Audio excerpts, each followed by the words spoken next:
Thank you. Clearly not right for me. So you might say that you were jealous of this girl, the way she looked. Yes, I suppose so. When I tried the thing and I looked at myself in the mirror, I knew it was all wrong. I caught her smiling at the assistant as if to say that she was awful. I was absolutely furious. I was then very rude to the both of them. I went to the manager and said that the girl had been very impertinent. How could I have known what would happen afterwards? Mother was no use at all, putting me down, making me feel bad about myself. That's no surprise. If she'd been some plain little creature, I don't suppose I would have done it. I pressed. Okay, so good evening once again, everyone, and we're most welcome to this evening's literary deep dive. For the sake of copyright, we can't play beyond some certain minutes of a particular video, but that is a part from An Inspector Calls. And we started last week, and I would appreciate if each and every one of us can join in the conversation today. So we started analysis of An Inspector Calls by J.B. Priestley last week. And once again, it's my pleasure to welcome each and every one of us on this conversation. So it's not like a teacher-student kind of interaction alone, whereby someone does the teaching and others just get to listen. No, it's meant to be interactive. It's meant to be conversational, and everyone just to give their opinion, their 2 cents about the perspective about the text. And we're doing this so that it can serve as video instructional material.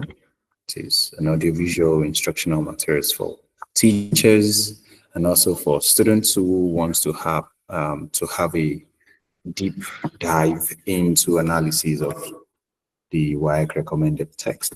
So we have most of our audience on the YouTube live, and just a few of us have the privilege of joining on the Google Meet. So last week, we started the analysis, taking a look at the background, the plot overview, specifically of An Inspector Calls by J.B. Priestley. So some persons who joined last week did not get read the text, so we gave the saving grace that they should read the text before the concluding part today. And we want to believe that most of us on the call this evening have done the needful. We've been able to study the text.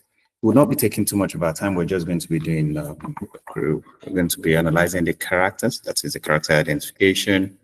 Then we look at the thematic discuss.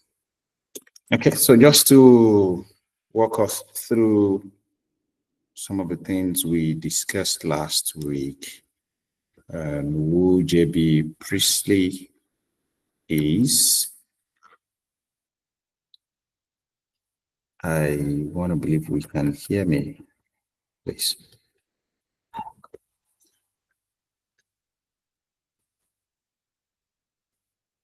If we can hear me, I just need someone to unmute and speak.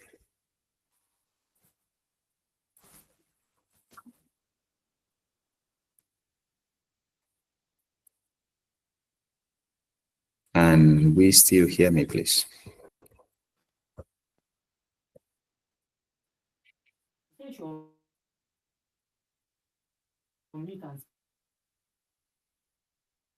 Hey, Okay, I want to believe we're experiencing a bit of network glitch. Okay, let me continue.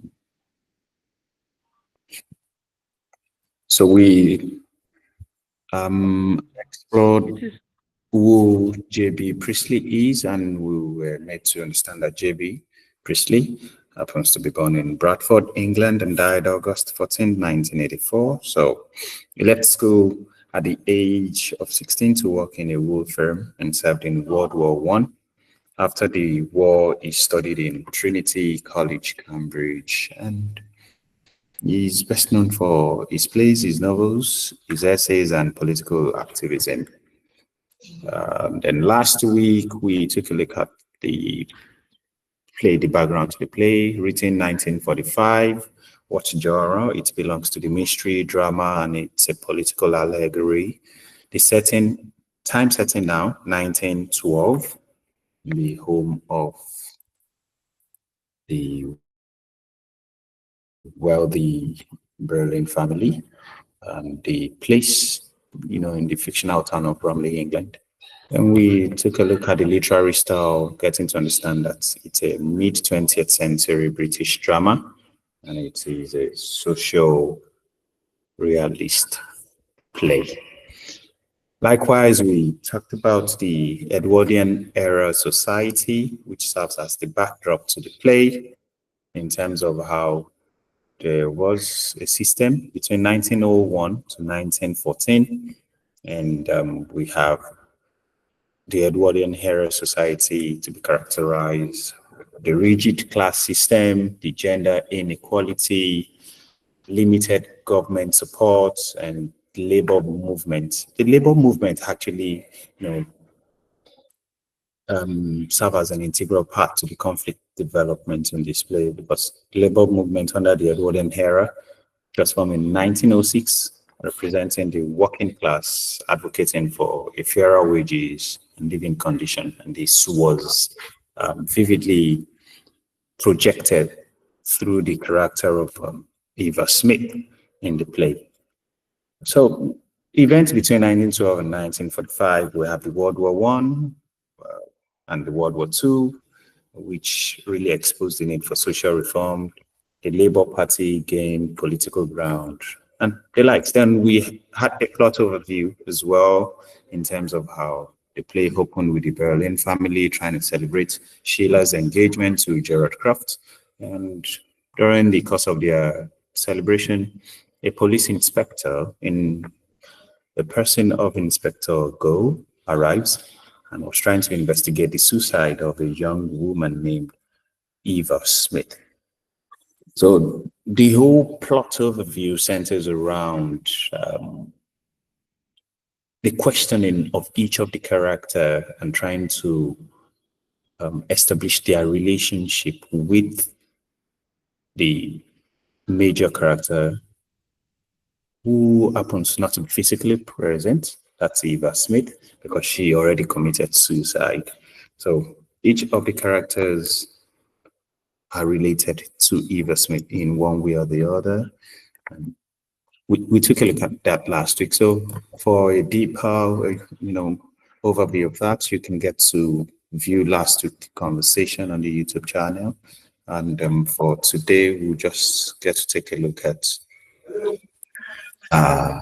the character and specifically, and also the thematic study. So we have the character highlighted, which happens to be major characters, and we have minor characters. Okay, then we have some other aspect of the play that we're going to discuss, which happens to be the social class system, and we get to look at some dramatic techniques here and there, just a few. Then we look at the thematic discuss before we wrap things up. Okay, so once again, we're most welcome to Literary Deep Dive. It's an open conversation forum, and let's feel free to interact. Madam CJ, you're most welcome once again, and everyone on the call. So taking a look at each of the characters, what can we say about the major characters? Let's take a look at the major characters to start with. So we have Arthur Berlin, we have Mrs. Berlin, we have Shyla Berlin, we have Gerard Kraft, we have Eric Berlin, we have Inspector Gold, we have Eva Smith, also known as Daisy Renton. Okay, so the floor is open for us to speak. We can get to motion for those that may want to comment on each of the character. Which of the character is your favorite? How would you describe the character? What do you think the character is serving as an archetype for?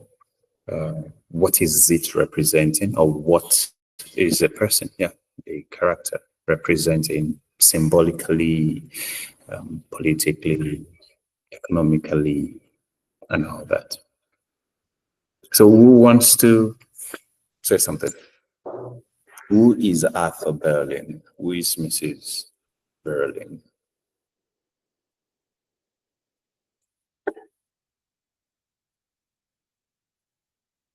Yes.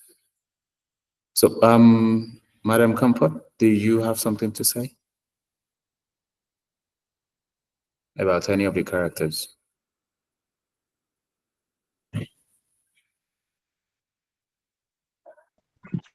Good evening, House. Yeah, good evening, ma'am. Can you hear me? Yes, definitely. We can hear you loud and clear. Okay, please, I'll pass now. Maybe later on I'll come up on board. It's fine. Did you hear me? Yes, we got that. Thank you so much. How about Okay. I'll come up on board later. Okay, Oluwafemi Olubisi, have you read the text, and would you want to comment on any of the characters? So, Otto Berlin is a man who um runs a business, Arthur, and Arthur Berlin is who? is the wife is the wife is the husband of is the husband of Miss Berlin, and is a wealthy man who runs a business, and then he um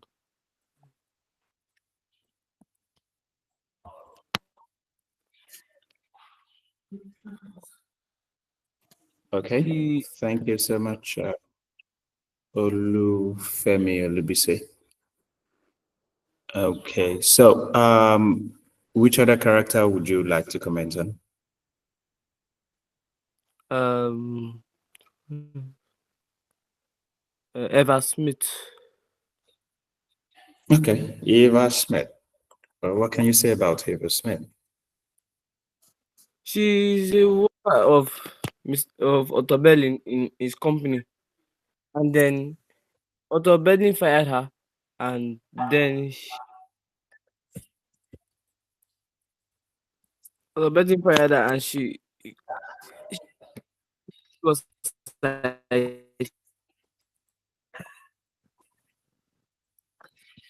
so, and she also had a different identity of um called Daisy Rotten, and she gathered in a restaurant. Okay, thank you very much, Oluwafemi Olubisi. You really made a very good contribution. How about Ade Tayo Ayodele?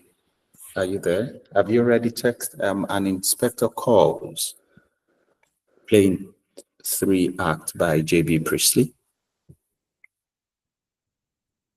If you have, which of these characters can you would you like to comment on?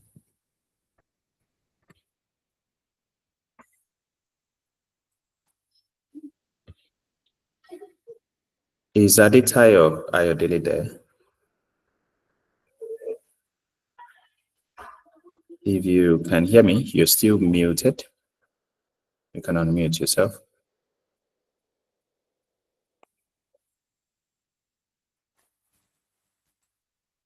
Okay. For the sake of our time, we need to make things count. So who is Arthur Berlin? Just as it has been rightly said, he's a wealthy businessman, husband to Mrs. Berlin. He's a father to Shayla and Eric. And who is Mrs. Berlin? Mrs. Berlin is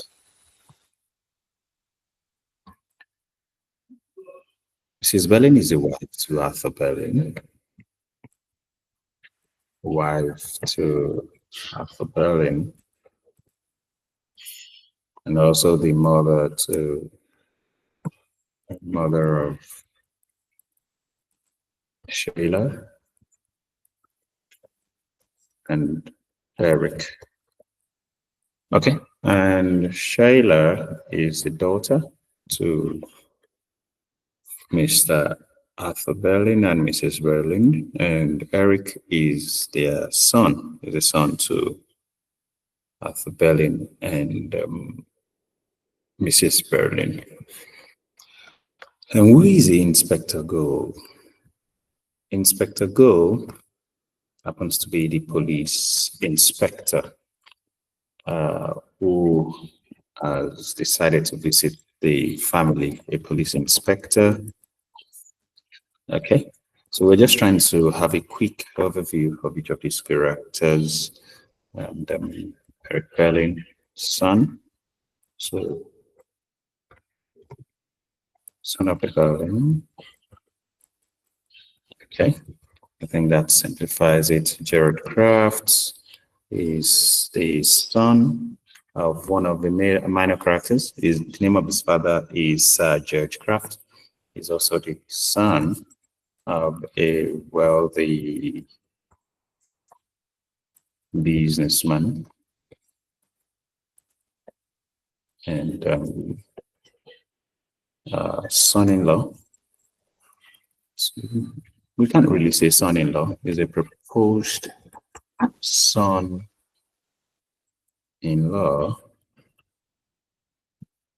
to the Berlin family.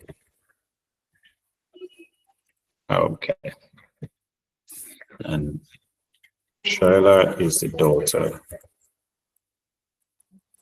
of the Berlin family. So we will definitely get to expand on each of these character identification later because they actually represent something, symbolically represent something. So we look at the minor characters. We have Sir George Craft, we have Chief Constable, and we have Joe. Okay, so with that being said, Oluwafemi Olubisi, do you have any background check play? What can you say about the background to the play? Do you know it's a political allegory? Like each of those characters are characters in the text, but they're actually representing something outside of the play. Do you have any idea about that?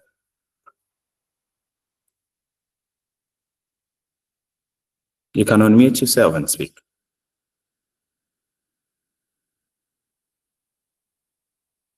Okay, you're still muted. Okay, so while we're waiting for Femi to unmute his mic and get to contribute in that. So we take a look at the socio-economic class system that we find in the play. Now, the play is a political allegory. Should I even say a socio-political allegory? Because the characters are actually representing something. So when we take a look at socialism, for instance, what is socialism? Socialism advocates for social ownership and workers' control of production. It's like the opposite to capitalism. So if we take a look at the system of socialism as portrayed in the text, where we talk about social ownership, Eva Smith is a victim of capitalism. and she embodies the working class struggle. While on the other side, Priestley, who is a socialist, now the author is a socialist, he uses Inspector Go to express the belief that we are responsible for each other, and this is the ideology of socialism. It is meant to be that we should be responsible for ourselves, or for one another, should I say. And with this, it highlights how the capitalist allows the wealthy to exploit the poor, as seen in Eva Smith's life. So another economic class system portrayed in the text happens to be the idea of capitalism. So capitalism is where trade and industry are privately controlled for profit.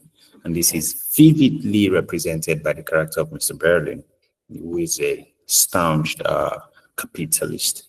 He embodies the self-reliance, profit-driven mindset that clashes with the socialist values, particularly in the treatment of Eva Smith. If we take a look at it, obviously, right from the beginning of the text, we can see that Arthur Berlin is self-centered, is materialistic. He's also power drunk. How is he materialistic? We can see that he likes creating impression. Right from the beginning of the play, he asked Edna to bring the pot. The pot is a kind of alcohol. It's produced in Portugal, and the pot there symbolizes Mr. Berlin's desire to impress and his materialistic nature. So we can see that as well. And that's just a general representation of what's it called? The whole characterization of Mr. Berlin. And if we go further, taking a look at the use of symbolism, Eva Smith is not just a character in terms of, okay, she works with the Berlin family and all of that. We see that Eva Smith actually symbolizes the working class and the struggles faced by women, representing many like her, who were oppressed by the capitalist system. Her life reflects the common plight of the women in 1912. So we cannot really analyze the text and Inspector Calls by J.B. Priestley without taking a proper look at the context. Last week, we established that for every text, there's always a context around it, and the context is actually what J.B. Priestley is trying to put into perspective, into a worldview, into a consciousness. So the Inspector Go, reminds Shaila that many young women lived similar but disadvantaged lives, just as Eva Smith. So if we talk about Eva Smith being a worker, she also symbolizes the working class. Now, furthermore, if we take a look at some certain class structure as portrayed in the play, we would see the idea of inequality. So we would see that the play contrasts the privileged lives of women like Sheila and Mr. Berlin as compared to the hardship of working class men like Eva Smith. And we can still see that in our contemporary society, whereby some persons who are the sons and daughters of, political figures, rich people, they have some privileges. They can go to some certain schools and all of that. And beyond just going to some certain schools and entering some certain places, they can make some certain orders that may be a violation of fundamental human rights. So we can really see that in the contrast between Sheila trying to demand that I want these girls sacked. That is Eva Smith. And she got that, and she got Eva Smith sacked.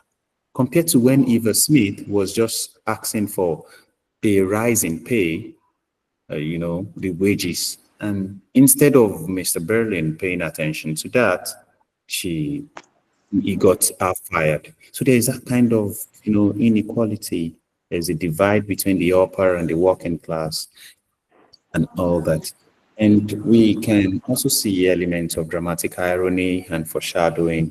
Priestley uses dramatic irony to expose the character's ignorance. The audience actually, they have this to what is happening in the course of the narration, of which the characters themselves do not even know. We get to know that Eric had an affair with this girl before he himself, get to open up and all that. So there's that foreshadowing effect. And, if we take a look at the inspector's remark at the beginning when he said, I haven't much time.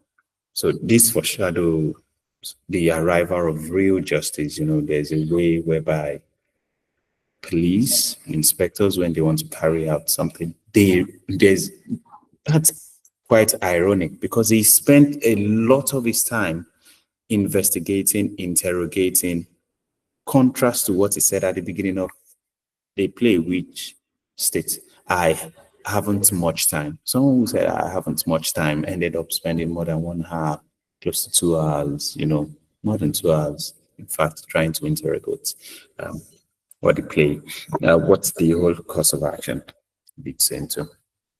It's important to note here that the play is actually a play in 3 acts. So this is based on the Greek concept, the Aristotelian concept of 3 acts. It follows a single plot, which a single action. It happens, the time happens within 24 hours, and also the place is just a single place. So everything happens within the living room of Mr. Arthur Berlin. So that's explaining the concept of the 3 unities, so to say. And each of the acts in the play, is a sum total of a particular climax and resolution before moving to another act. Well, we've been able to establish the class politics, getting to know who represents capitalism, Mr. Berlin, Gerard Kraft, his father, father to Gerard Kraft. The Berlin family generally represents the capitalist system. Individualism is the hallmark. We could even see how Mr. Berlin advocated for self-reliance and individualism when he was trying to admonish Gerard and Eric at a point in time, and he was trying to let them know that I'm trying to take a look at it. Okay, where he said, "You would think everyone has to look after everybody else, as if we're all mixed up together like peas in hives." I said, take my word for it, you youngsters, and I've learned in the good hearts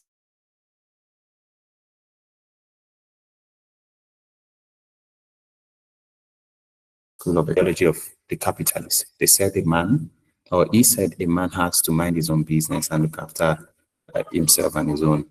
This is not how the community was, in the traditional system, whereby there is a concept of communalism and socialism. So we quickly explore thematic, discuss, so that we can still, get to finishing time. So taking a look at the theme, we have the theme of power, which is vividly portrayed, projected through the Berlin family, including Gerard Kraft himself. These people hold significant, and please, we can unmute ourselves.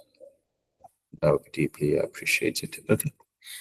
So these people hold, significant power due to their wealth. But they get to misuse the power. They use the power to exploit.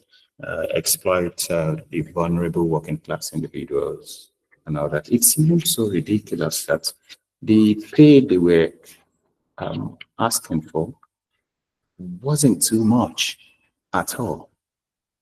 I think it has to do it from 22. Trying to get it straight. Once I get that, no. Okay. So we could see the abuse of power also in how Shayla made Eva Smith be to be sent away. She was sent away from her working place. Despite she was at her father's working place in the first place. The father, sent her away. And when she went to another place trying to start a new life for herself, the daughter of Arthur Berlin, who happens to be Shayla, was still after her life, although it wasn't as if she knew. But nevertheless, it's just a continuum of the capitalist ideology in terms of how they want to take hold of power and just abuse it in totality. So we have the theme of conflict as well. The central conflict is the investigation of Eva Smith's suicide, with family members initially denying responsibility, and tension rise as they begin pointing fingers. And it's quite interesting how each of these characters, get to point accusing fingers towards one another. We could see someone like Mrs. Berlin trying to let it known to the inspector. No, it started by letting it known to the family, talking to Shayla now that is how girls of our class behave. And Shayla was telling the mother that enough of that, mother. You can't keep on building walls between us and this girl, or people like this girl. Okay, so only for Mrs. Berlin to realize later that the girl she has been talking down on, even when she had the opportunity, being the leader of a charity organization and all of that, she was the leader of a charity organization, but it's not really charitable in her mannerism, not letting the girl know that whosoever got you impregnated, that person must be irresponsible. The father of the child should be held responsible and all of that, not knowing that she pointing accusing fingers happens to be, she was speaking directly to our own child, Eric. Eric happens to be the one responsible for the child. Okay, so we have the theme of generational gap. Whosoever wants to give a comment, please, you can just signify by, the of your hand raised and will be called upon. So we have the theme of generational gap, the play contrast between the older and the younger generation. The older generation, Mr. and Mr. and Mrs. Berlin, they are portrayed to be stubborn, old-fashioned, resistant to change, while the younger generation, Shayla and Eric, were more open-minded, willing to accept responsibility and determined to challenge authority. So with that, we could see that what we mean by stubborn and old-fashioned and resistant to change is actually in terms of their economic status, in terms of their economic mindset. These older ones do not really want to see anything in terms of collective responsibility, like the idea of socialism. On the other hand, Shayla and Eric were open-minded. They were not fully capitalist in their consciousness yet. So with that, the theme of generational gap, the ideology, the sensibility can be established in that manner. Okay. Then we have the theme of women in society. So we must not forget that there is a context to this play, and that happens to be the major reason why this play was written. The labor movement in 1960s was trying to advocate for a kind of rise in the economic status of the working class, particularly identification of the women in that in the workplace, particularly. So, if we take a look at the theme, number 5, number 6, and number 7, it has to do with women in this, women in the family, then women in the workplace. So, the Edwardian era, just as we discussed last week, it serves at a time whereby the author of this book, J.B. Priestley, was trying to mirror the society, and that is what every work of literature is meant to do, as a satire or as a burlesque or as a lampoon, to mirror the society and project to us in terms of what is happening in the society. And beyond just showing us what is happening in the society, to also interrogate, probe our mindsets, our ideology, trying to say, hello, you that you're reading this book, you that you're reading this text, can you see yourself? Can you identify with any of the characters in the text? Is this how you behave as well? Is this how you talk down on people as well? Is this how you get to, lose your consciousness or lose your identity? Are you like Eva Smith, who is suffering as a victim of capitalist system and all of that? And it really makes a lot of sense. So I would really want to encourage each and every one of us to read the text. And I don't know if anyone has a question or contribution. We've been able to look at the characters and the thematic discuss for today, and we intend not to take too much of our time. So do we have any question? If you have, you can kindly do that by signify by the raise of your hands, and you'll be called upon to unmute yourself.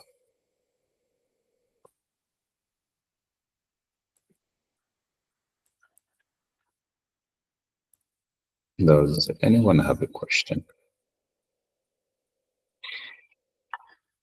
Okay. Olufemi Olubisi Raji Sadiq, do you have any question?